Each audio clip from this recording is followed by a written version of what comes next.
Baik, pada video kali ini akan dibahas terkait dengan deret Fourier. Pembelajaran lebih lanjut pada bagian ini, sebenarnya kegunaannya itu bisa dapat digunakan untuk menyelesaikan banyak masalah penting yang terkait dengan persamaan diferensial parsial. Meskipun dalam hal ini mungkin persamaan diferensial parsial belum dipelajari, tapi tidak mengapa kita pelajari sedikit terkait dengan deret Fourier yang nantinya mungkin kita bisa lihat manfaatnya atau kegunaannya di banyak masalah persamaan diferensial parsial. Kemudian di sini nih kita dapat melihat bahwa nanti itu ketika kita diberikan suatu fungsi, maka fungsi itu kita dapat nyatakan dalam bentuk deret tak hingga, deret jumlahan tak hingga, seperti ini modelnya. Ini jumlahan tak hingga dalam bentuk sinus ataupun kosinus. Kemudian kita akan mempelajari di bagian ini bagaimana cara mengubah suatu fungsi tertentu menjadi bentuk deret tak hingga seperti ini dalam sinus maupun kosinus, dalam sinus dan kosinus, atau dalam sinus atau kosinus. Bentuk deret trigonometrik seperti ini, inilah yang disebut dengan deret Fourier, sebagaimana yang akan kita pelajari. Kemudian bentuk ini sebenarnya analog dengan yang ada di deret Taylor. Jadi kita sebenarnya bisa menjamin bahwa ini ada untuk suatu bentuk tertentu nantinya, atau fungsi tertentu yang memenuhi syarat-syaratnya mungkin itu bisa dijamin oleh deret Taylor. Kemudian kita lihat bentuknya itu seperti ini, A0/2. Nanti kita lihat bagaimana bentuk ini muncul, A0 bagaimana ininya, bagaimana bentuknya, atau bagaimana isinya. A0 itu apa, AM itu apa, BM itu apa, nanti kita lihat bentuknya. Kita rekam dulu saja seperti ini. Kemudian himpunan titik-titik di mana deret ini konvergen, itu mendefinisikan suatu fungsi f di mana nilainya itu merupakan jumlahan dari deret untuk nilai-nilai x. Dalam kasus deret ini dalam kasus deret ini konvergen, maksudnya itu dikatakanlah bahwa deret ini adalah deret Fourier dari fungsi atau untuk fungsi f, dari fungsi f begitu. Kemudian di sini tujuan kita itu dititik beratkan kepada bagaimana suatu fungsi atau bagaimana fungsi-fungsi dapat kita representasikan atau dapat kita ubah sebagai atau menjadi jumlahan dari deret Fourier, dan untuk menemukan koefisiennya di sini dalam hal ini adalah AM sama BM sama A0, nilai-nilai konstannya itu yang kita mau temukan. Kemudian adapun mengapa di sini A0/2 nanti bisa dilihat dari bentuk A0-nya bagaimana. Di sini sebenarnya untuk mempermudah A0-nya nanti dihitung, makanya di sini dipasang per 2-nya. Nanti kelihatan di rumusnya di bawah. Kemudian selanjutnya, sebagaimana yang kita ketahui, sinus itu kan fungsi periodik. Saya rasa ini cukup jelas. Kosinus juga merupakan fungsi periodik. Maka deret Fourier nanti ini tentunya juga merupakan fungsi periodik.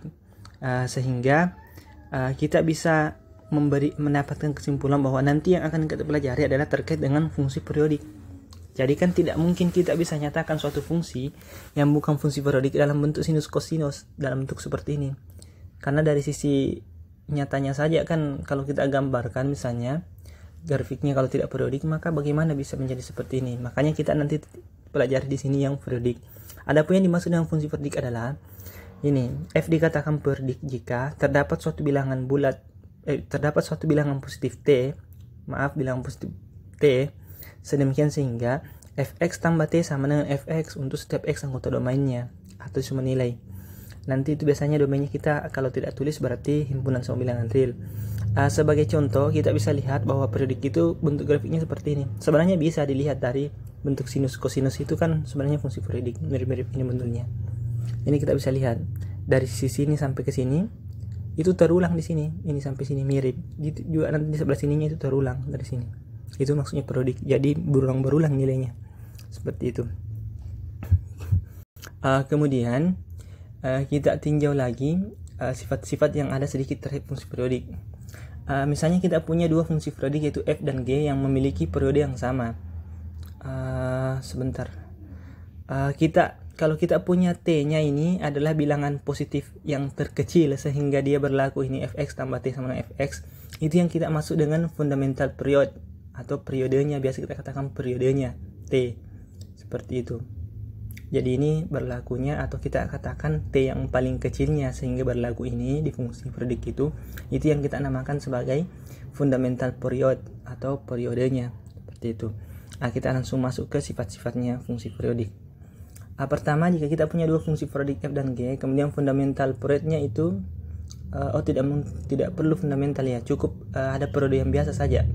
Periode yang biasanya itu t, maka perkalian hasil kali dua fungsi ini f kali g dan kombinasi linearnya, maksudnya itu ini bentuk C1F tambah C2G, di mana C1 dan C2 itu suatu konstanta, juga merupakan fungsi periodik. Untuk membuktikan pernyataan ini itu caranya seperti ini, bisa kita lihat sendiri. Kita misalkan dulu fx nya bagaimana, kemudian tunjukkan bahwa kita butuh yang kedua saja. Yang pertama bisa dicoba sendirilah. Kemudian bisa dilihat ini buktinya seperti ini. Ternyata fx tambah t nanti dapatnya adalah fx juga. Seperti itu. Lebih lanjut, jika kita melihat jumlahan dari sebanyak berhingga bilangan atau bahkan sebanyak tak berhingga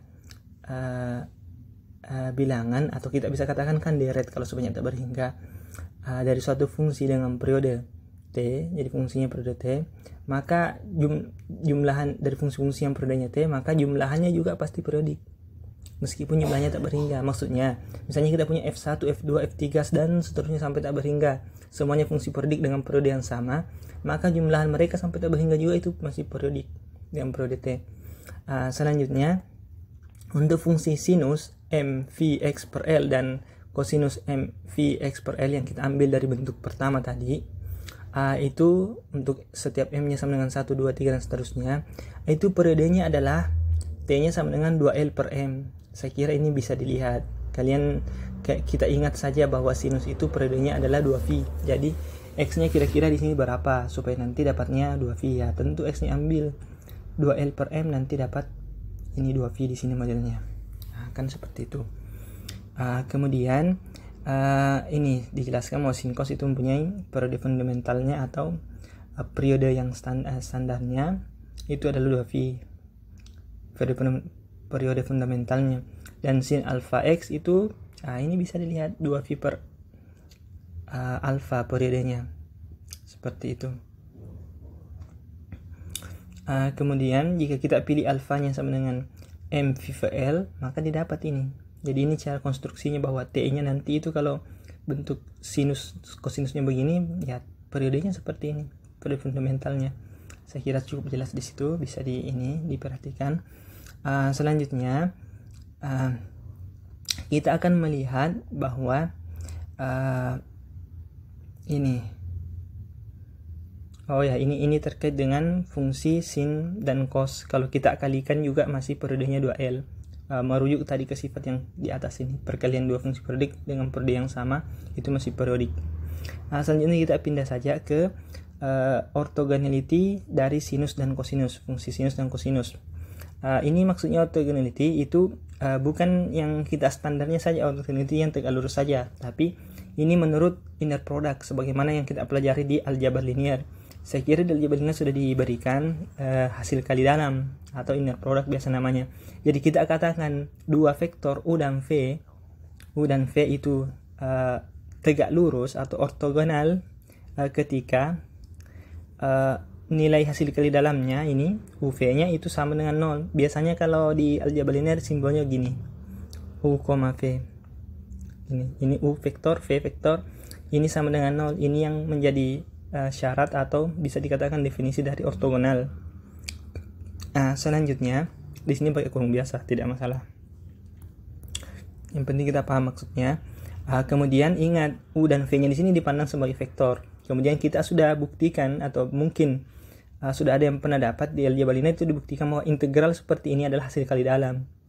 Ini masih masuk inner product, sehingga Ortogonalnya juga bersyarat seperti ini bisa. Hasilnya 0 maka dia ortogonal. Ternyata ketika kita saya langsung saja, ketika kita berbicara di fungsi sinus dan kosinus, ini ada semua kemungkinannya. Apa kemungkinannya, yang mana ortogonal, yang mana tidak. Kita coba lihat. Ternyata dengan perhitungan yang bisa kita lakukan, bisa dicoba sendiri nantinya. Nanti integral dari minus L sampai L untuk cos dengan cos, di sini mvx per L, di sini nvx per L dx, itu hasilnya 0 nanti ketika m-nya tidak sama dengan n. Tapi ketika m-nya sama dengan n, hasilnya L. Sedangkan untuk cos kali sin ini, kalau berbeda cos dan sin di sini, batasnya sama, itu selalu 0. Apapun m dan n-nya, mau kembar mau beda tetap 0. Sedangkan untuk sin kali sin itu sama dengan yang cos. Hasilnya L ketika m-nya sama dengan L, hasilnya 0 ketika m-nya tidak sama dengan n. Ini nanti bermanfaat dalam penentuan yang A0 tadi. A0, Bn sama An-nya untuk deret yang kita sebut nanti deret Fourier ketika dia konvergen. Selanjutnya hasil yang kita peroleh dari integral ini, contohnya ini contoh perhitungannya. Ini dikerjakan contoh perhitungannya. Ini dengan asumsi m-nya tidak sama dengan n, ini hasilnya nanti 0. M-nya tidak sama dengan n. Dia kerjakan ini yang kedua. Yang dua di atas ini silahkan dicoba sendiri. Selanjutnya kita perhatikan bahwa ini yang m sama dengan n-nya ya, dikerjakan juga m sama dengan n-nya. Tadi kan ini baru setengahnya, baru ini m tidak sama dengan n, ini m sama dengan n-nya. Hasilnya 0, seperti itu. Untuk dua yang bentuk 7 sama bentuk 6 ini silahkan dicoba sendiri. Selanjutnya kita pindah ke formula Euler-nya tadi. Formula Euler.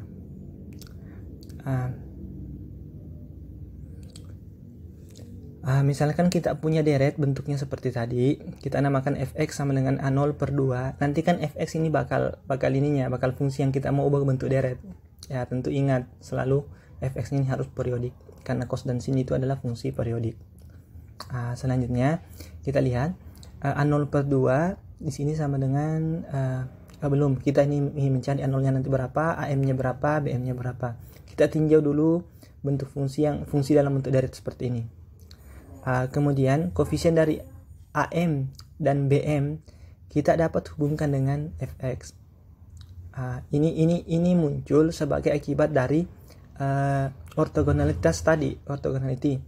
Di sifat vektor itu pernah diberikan ada materi yang menjelaskan bahwa ketika kita punya fungsi f, kemudian kita punya ini basisnya itu, kita biasa katakan basisnya itu ortogonal, bahkan lebih ininya ortonormal, maka untuk menyatakan vektor itu sebagai kombinasi linear dari itu, ini kan mirip kombinasi linear, AM sebagai koefisiennya, ini cos sebagai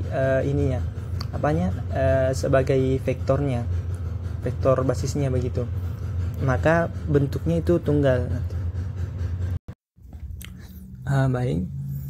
Ketika kita punya fungsi fx, kemudian kita bayangkan dia berbentuk seperti ini, bisa dinyatakan sebagai kombinasi linear dari kita pandang sebagai vektor sin dan cosnya ini yang saling tegak lurus. Perlu kita ingat bahwa ketika m-nya di sini berbeda, itu mereka saling tegak lurus semua, ortogonal semua ini. Jadi cos 1 Vx per L, cos 2 Vx per L, sin 1 Vx per L, sin 2 Vx per L, itu mereka saling tegak lurus. Sehingga AMBM-nya ini bersama dengan A0-nya ini sebenarnya itu tunggal harusnya. Itu menurut sifat di inner product. Kalaupun tidak pernah dipelajari, mungkin bisa dibuka-buka terkait dengan inner product, bahwa suatu vektor itu bisa dinyatakan secara tunggal dalam bentuk kombinasi linear vektor-vektor basisnya yang ortonormal atau mungkin ortogonal, ya saya agak lupa juga. Seperti itu kurang lebih penjelasannya, sehingga kita bisa jamin bahwa fx ini kalau ditulis seperti ini pasti A0, AM dan BM-nya ini tunggal. Sekarang karena kita sudah punya asumsi itu, kita bisa mengakali kira-kira diapakan supaya ketemu nanti A0-nya berapa, AM-nya berapa, BM-nya berapa. Langkah pertama kita bisa lihat di sini.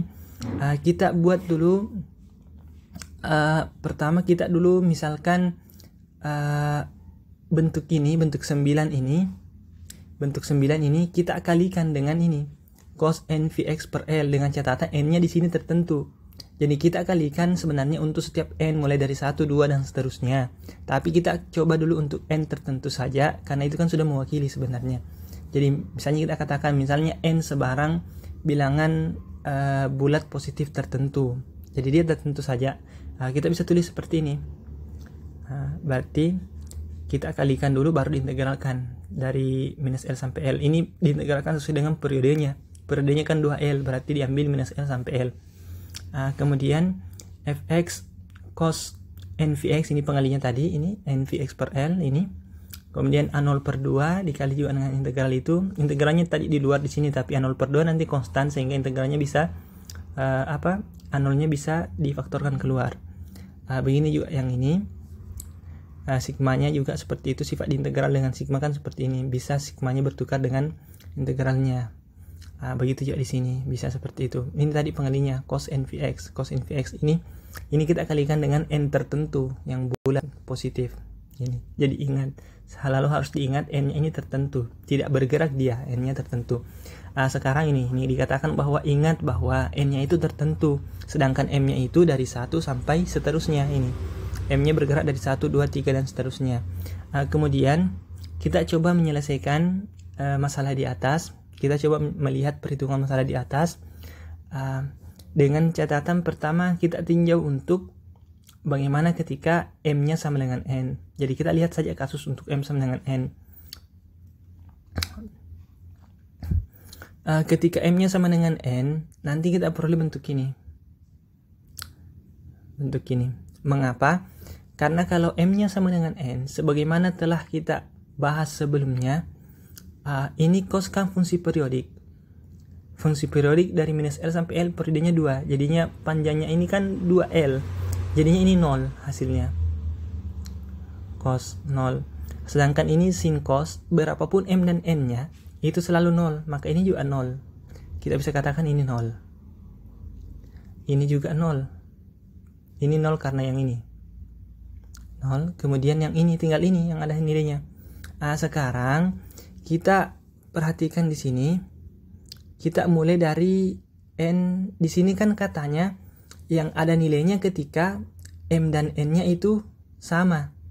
Kalau cos kali cos ya, saya cek kembali di atas. Kita cek kembali. Ini cos dengan cos ini ada nilainya kalau M-nya sama dengan N. Yang berbeda itu selalu 0, seperti itu. Sehingga kita bisa katakan bahwa, makanya tadi diingatkan bahwa harus diingat bahwa N-nya itu tertentu. Sekarang misalnya untuk N sama dengan 1, jika kita bekerja untuk N sama dengan 1, di sini menjadi integral minus L fx cos ini N sama dengan 1. Ingat di sini N sama dengan 1, Vx per L dx. Ini nanti kita abaikan yang ini.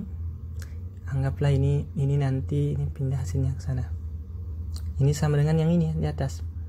Ini untuk N sama dengan 1 berarti bentuknya nanti begini, sigma M sama dengan 1 sehingga AM cos M dan seterusnya. Di sini nanti ada cos Vx. Pokoknya begini. Ini nanti ke sini, di atas sini. Sebentar. Ini nanti yang ini kita perhatikan ini. N-nya di sini 1. Kalau N-nya di sini 1, di sini diambil 1. Tentu M yang tidak 1 nilainya 0 semua. Jadi sigmanya ini tidak berarti nanti ketika M dan N-nya tidak sama. Kan aturannya tadi kalau cos kali cos itu kalau berbeda hasilnya 0. Maka N sama dengan 1 dan M sama dengan 1, hanya itu saja yang ada nilainya. Ini untuk N sama dengan 1. Jadi sigmanya bisa diabaikan. Begitu juga untuk N sama dengan 2.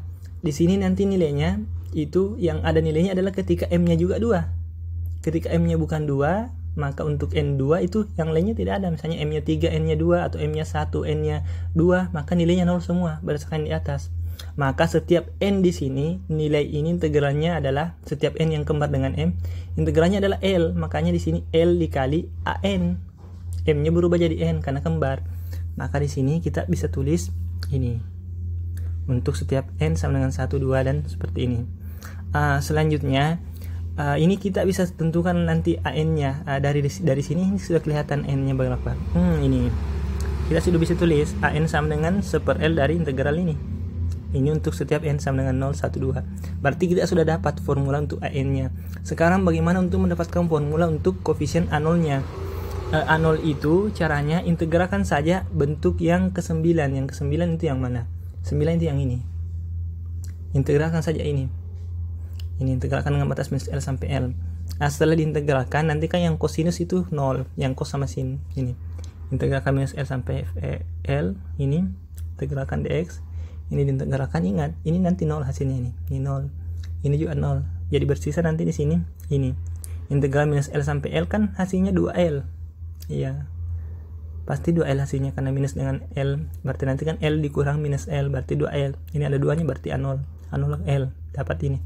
Sehingga dari sini kita peroleh A0 nya nanti itu adalah 1/L dari ini. Di sini nanti dapat A0 sama dengan 1/L integral minus L sampai L fx dx. Seperti itu. Sepertinya ada di bagian bawahnya nanti. Ya, pokoknya seperti itu nanti hasilnya. Jadi A0-nya sudah dapat, AN-nya sudah dapat ini. Di sini A0-nya sudah dapat. Selanjutnya BN. BN itu sama cara kerjanya itu dengan mengalihkan dia sin. Tadi kan dikali cos, sekarang kali sin lagi persamaan 9-nya. Metodenya sama, akan didapat seperti ini. Akhirnya nanti kita sudah ketemukan formula Euler-nya, formula Fourier Euler-nya. Kita langsung kesimpulan saja. Dari bentuk-bentuk di atas ini kita mendefinisikan fungsi atau deret Fourier dari suatu fungsi yang ini, yang periodik. Di sini ditulis begini, fx yang terdefinisi pada salang ini maksudnya terdefinisinya adalah periodiknya. Di sini maksudnya terdefinisi secara periodik di sini. Jadi dia periodiknya 2L, periodiknya di sini. Jadi f-nya di sini periodik. Fx terdefinisi di sini. Dengan catatan nanti di sini kan periodiknya begini, 2L. Sehingga nanti sebenarnya bisa ditulis begini, fx tambah 2L itu sama dengan fx, begitu. Jadi sebenarnya terdefinisinya ini biasanya di sini pada R. Dan kemudian kita periodiknya itu di sini. Seperti itu. Membentuk deret seperti ini. Artinya f ini yang periodik tadi bisa dibuat dalam bentuk deret seperti ini. Ini yang disebut dengan deret Fourier. Fx pada selang ini, maksud sebenarnya pada selang R ini, pada selang R. Tapi dengan periode ini, periode 2L. Ya, berarti di sini dilihat nilai-nilainya karena periodenya 2L. A0 ANBN-nya seperti ini, dengan catatan di sini N-nya sama dengan 1, 2 dan seterusnya. Di sini juga N-nya sama dengan 1, 2, 3 dan seterusnya, seperti itu. Beginilah yang dimaksud dengan deret Fourier. Saya kira cukup jelas.